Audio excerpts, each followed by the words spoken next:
Thanks for pressing playing another Pay Me No Mind sports and entertainment video. My name is Wood.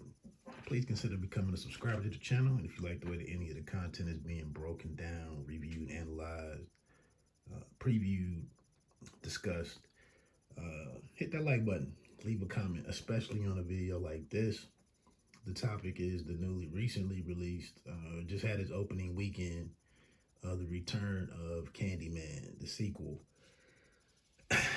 This is going to be a very short review. First of all, had to come with the flowers first. Shout out to this director, Nia DaCosta. She becomes the first the first Black woman with the #1 movie, that she directed. So that's great. I didn't realize that Ava DuVernay hadn't accomplished that already, but that is one story that I read out there, that it did that, coming in with like a $22-23 million gross, which exceeded the expectations. I believe that was like $15 million was what they were what they thought it was going to be. 22.3 and is the exact number. Shout out to the cast. Yahya Abul-Mateen II. One of my favorites, Teyonah Parris. I thought she had a pretty good performance. And then Coleman Domingo is another guy who's a very consistent performer. Good to see him in a modern day setting for a change. But I honestly don't really feel that the cast was given a whole lot to really work with. I think Yahya Abul-Mateen is one of my favorite up and coming actors. And I don't think this helped him out in any way. And that's my quick summary, of my opinion on the movie. Out of 10 stars, or, on a scale of 1 to 10, I'd probably give it a 5.5, maybe 6.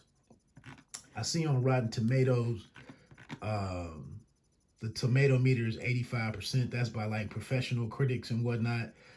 I'm shocked at that. The audience, and that may be because of the respect for producer Jordan Peele, maybe, and what he's done with his run, and what he's kind of how he's maybe revolutionizing the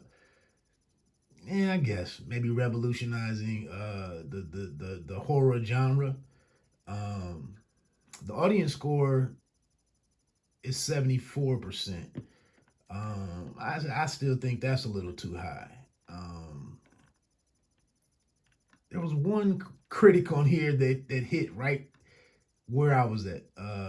Valerie Complex from Den of Geek said everyone's allowed to have one bad thing, and for Nia DaCosta and Jordan Peele, Candyman 2021 is it. I agree. And I don't think, I heard this, I think it was Eric LaSalle, director and actor and writer, I think, author, who said, nobody goes out here to do bad work.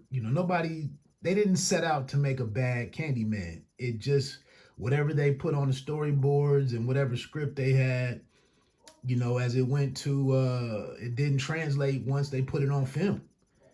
And that's not me hating. That's just where it is. So quickly, what I was able to put together on this thing after sitting and thinking about it a little bit, I don't think it kind of came across that clearly on the screen. But my brief synopsis is, we all know of Candyman from 1992. They tie together some elements from that story into this one, and the lead character, Anthony McCoy, played by Mateen II, as he returns to like Cabrini Green, the site of it, and I guess like some lower levels of the structure that still isn't closed or that hasn't been demolished. he gets stung by a bee, and we know that the bee was involved in the first movie. And once he gets this bee sting, it's almost like because this child this baby that was involved in the first movie, since he returns to the scene, that's the connection of him to the Candyman mythos. And so this bee sting starts transforming him into Candyman. But what doesn't make a whole lot of sense here is that Candyman doesn't really need a physical body, because before McCoy starts killing anybody, Candyman, the original Candyman, is already ripping and running, literally, and takes out is already taking out several individuals as they accept and amazingly, as they accept the Candyman challenge, where you say it 5 times into a mirror. And so that's where the movie kind of falls apart for me in the way that I look at stuff. And then it goes on to the end of the movie. Coleman Domingo is the guy who plays William Burke, who works or owns this laundromat. He tells him about the old story, the history of Candyman, and that there have been multiple Candymen, multiple black men have been wrongfully killed a number of different ways, usually racially, motivated, sometimes involving police officers or law enforcement. And Coleman Domingo wants to see Candyman return to what he was doing. He's kind of crazy, William Burke. But as we get to the end of the movie, he goes to really retrofit McCoy to become Candyman, saws off his right arm, the one that had the bee sting on it, and then shoves the hook up in there, and then says, well, he's, now you're ready to go do what you were destined to become. And from here, this is the closing scene of the movie. I almost fell asleep a couple of times on the movie, I'm not gonna lie.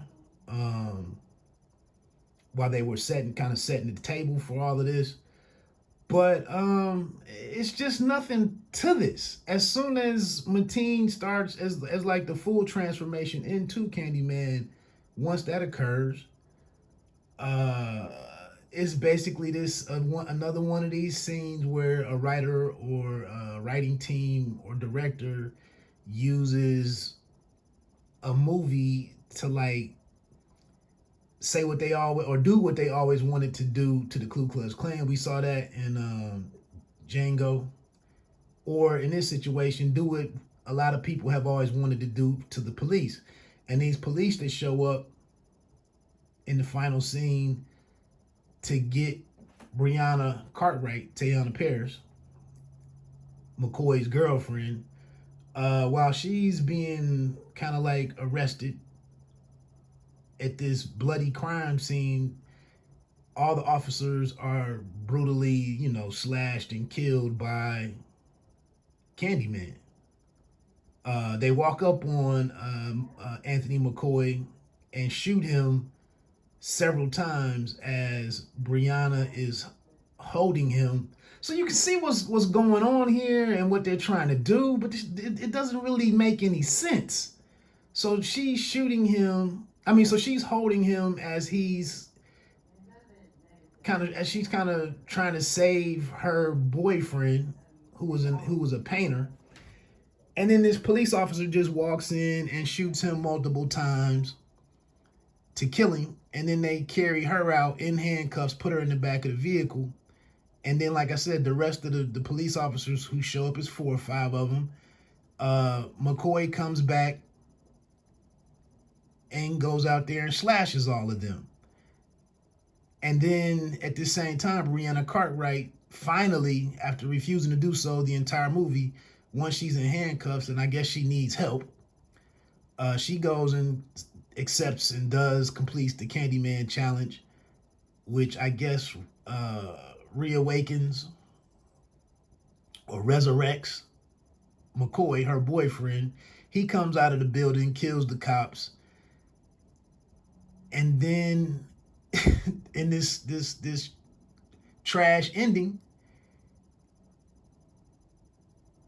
he kills the last cop and then goes through the full transformation of bringing into Candyman, and Tony Todd is kind of digitally recreated. And then he says to her, go and tell everybody, or something like that. Go and tell everybody I'm back. Go and tell everybody about me. And that's it. So, like I said, man, I give everybody credit. They did what they set out to do. I just think it doesn't all add up for me. And I need to see more in a movie than just white people being slashed and killed with the hook. I mean, there was no other hook to it. So, hey, that's about as honest as I can keep it. For anybody that really enjoyed the flick, good for you. For me, I can't even say I was really highly disappointed. I've kind of been hit and miss with Jordan Peele's movies. Them wasn't really for me, or Us wasn't for me. I thought Get Out was decent. The other one, which I'm struggling to think of the name of it. I can't remember what that one was, but Us, Get Out, and maybe it was just this one, but I'm just thought it could have been done a little bit better. And the thing is, for my thinking is that the script or screenplay was kind of written during COVID. I'd have thought the big gaps in here and the big misses in the storytelling could have been picked up on and cleaned up and avoided. And for all of this to kind of make it to the screen, I just thought, somebody didn't talk this through and figure out that there was some lapses here, or like it's no real hook, pun intended, here for people looking for something that we're hoping this thing could be good. So that's it, man. Like I said, I'd probably give it 5.5, 5 or 6 out of 10. And we'll see where it goes from there. And remember, you don't have to be great to start, but you have to start to be great.